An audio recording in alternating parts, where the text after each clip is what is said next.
Hello and welcome to World Talks on TVP World. My name is Sasha Farbach. Now, Serbia reels from one of the largest protests in its post-Milosevic era. A reckoning is unfolding in the streets and the halls of power. What began as outrage over political repression and corruption has escalated into a nationwide demand for change, drawing in students, farmers, and professionals alike. And with the government invoking foreign plots and deploying police forces, the line between state and street power has never been thinner. Now, to unpack the deeper political forces at play here and what's really at stake in Serbia's democratic crisis, we turn now to our guest, Ivanka Popović, former president of the University of Belgrade. Thank you very much for joining us here on TVP World. Good morning. Good morning. So, Ivanka, I want to start with these recent protests. We have heard also overnight on this weekend, we've had more arrests. Can you tell us a little bit what we know about those people that have been arrested just in the last sort of 24 hours? Well, as you know, on Saturday we had a very large demonstration in the center of Belgrade, which was not only participating by the side on behalf of the students, but also many citizens were there, and not only people from Belgrade. It was estimated that more than 140,000 people participated. And after they dispersed on Saturday evening, actually the police started pushing peaceful protesters out of the city center without any real cause. And this caused a lot of dissatisfaction on behalf of the participants. And also this started spontaneous protests because, as you can see on these pictures, the police actually started moving even though they were not provoked by the protesters. Almost 80 people were arrested, again, many of them taken to unknown locations. And this sparked actually civil unrest, and spontaneously people started blocking various intersections, not only in Belgrade, but in the other towns. Also in the city of Novi Sad, there were massive protests. And this has actually, over yesterday and last night, we have in dozens of towns, people are protesting, spontaneously blocking intersections, putting various barriers so that the police cannot approach, and the arrests have continued. So we can see actually really massive repression. And the problem is that we don't know where many of the protesters that have been arrested are. So we see this as a situation that is escalating. These blockades of intersections will not stop because this is not only a student protest anymore. This is now a massive civic protest against the repressive regime of President Vucic. And I really don't know how this will continue because the degree of repression is really beyond what is necessary. Mm-hmm. Now, Ivanka, you mentioned the 140,000 strong. I mean, those are one of the estimates how many people are on the streets. You mentioned other towns and cities involved as well. I want to talk about what you said about provocation and more of that brutality that we've witnessed, especially on these last 2 days by Vucic and by certain authorities. And I'm curious about this. We're hearing about the background of hooligan or criminal groups that may have an association actually with President Vucic himself. Tell us a bit more about that. Yes, it seems to be very clear because, as you know, for more than 7 months there have been peaceful demonstrations in Serbia that have been led by students, but where the civilians have been and citizens have been massively supporting these students. And they were always very peaceful. There was never any initiation of violence by the students. And what we saw on Saturday night, these unknown groups of men in black T-shirts, many of them masked, that pretended to be protesters, but actually came there with various weapons like metal bars, and they were the ones who started provoking the police. So of course, I have no proof, but allegedly this seems to be an instigated violence by the government so that the police could move forward. So many of the videos that have been put onto social platforms by citizens clearly show that these unknown people in black, as I can call them, have instigated violence, and that the police that have usually been slow to respond or reluctant to respond. On Saturday night, they seemed to have the command that they should push forward and clear the streets, as I said, of protesters that were actually dispersing or moving along in a very quiet fashion. So this was a Ivanka, situation if I where may, the with degree these, of the response was unacceptable. and who might these actual, as you said, these people disguised in black, these potential real suspicious people and instigators here, who might those be? Well, as I said, allegedly, because I have no proof, but this seemed to be the only possibility is that these are people that are working for the ruling party in Serbia, because the ruling party in Serbia is losing its foothold, it's losing the support of the population, but it's unwilling to recognize this. And I'm sorry if I'm not fully clear in my statements. It's been a very long night or an early morning for most of us. Mm-hmm.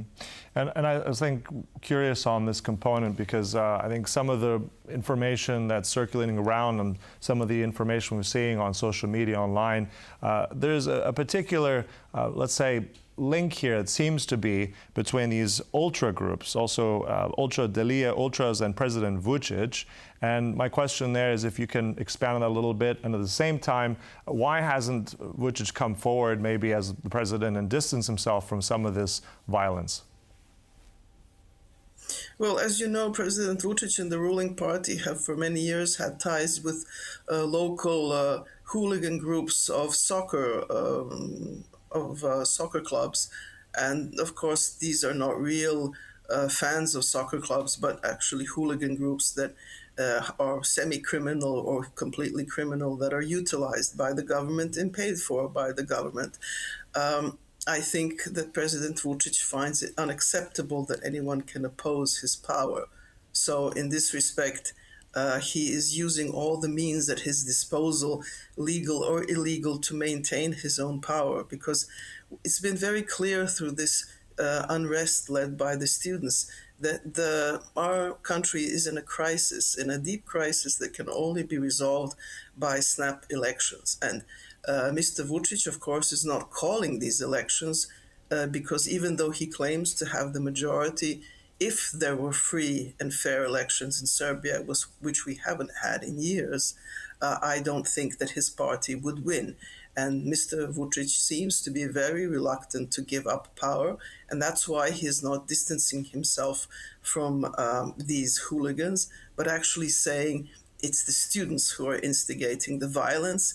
And through the controlled media, he is actually trying to portray to his followers that the students have instigated the violence and that all of the citizens that are protesting are traitors, they are working against the state.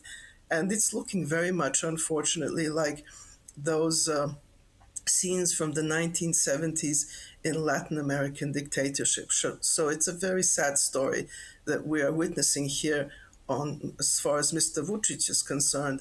But as far as the citizens are concerned, this is awakening, this is citizen strength, and I believe that the struggle of the citizens will ultimately lead to a democratic shift in Serbia.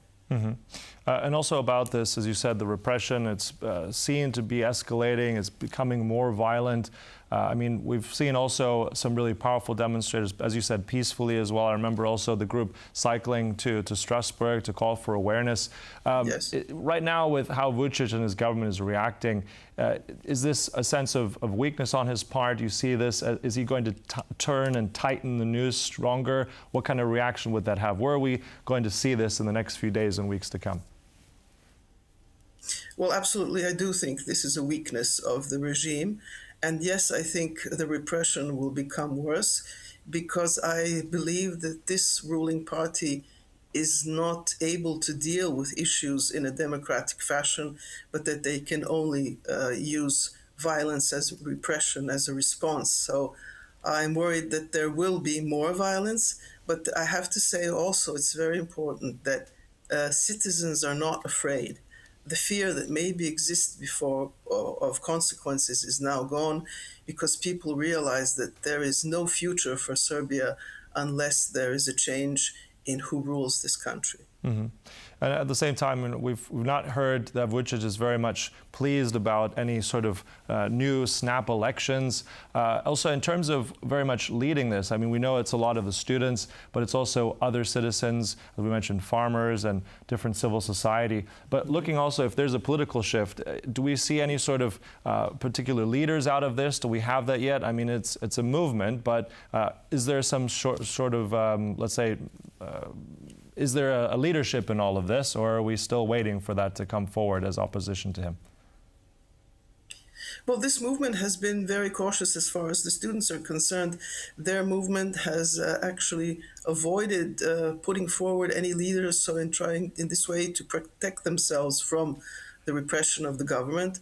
Of course, activist groups, all social groups, and opposition political parties have been very supportive. So I think we are moving toward the formation of a united front of citizens and students, activists, any kind of social group that has been endangered by the regime, which is practically everybody.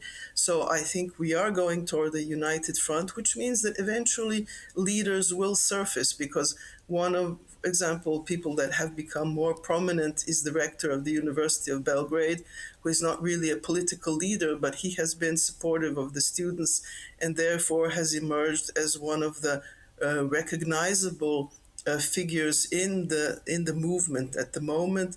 And he spoke at the protest on Saturday. But what we really see is a organic movement that is so mass in its form and is not really defined by ideology. It's just a very strong request for rule of law, independent institutions, and a normally functioning country, because what we have now is really something that has moved even from autocracy to a dictatorship. And I think in Europe, this is an unacceptable solution, although what we have seen in the world globally is there is a trend now towards sort of authoritarian strongman rule, and I really think that this is a regression that we cannot allow for to develop in the 21st century. At least I think the Serbs will not accept this type of rule any longer. Right. I wanted to ask more, of course, but I mean, this is a situation that we'll be continuing to look at and cover. As you said, we're looking with distress as the violence continues, but at the same time, as you said, a movement also very much at the very beginnings there of potential change there. Look, we'll close it there. Really appreciate all your insights there. That was Ivanka Popović. Thank you so much.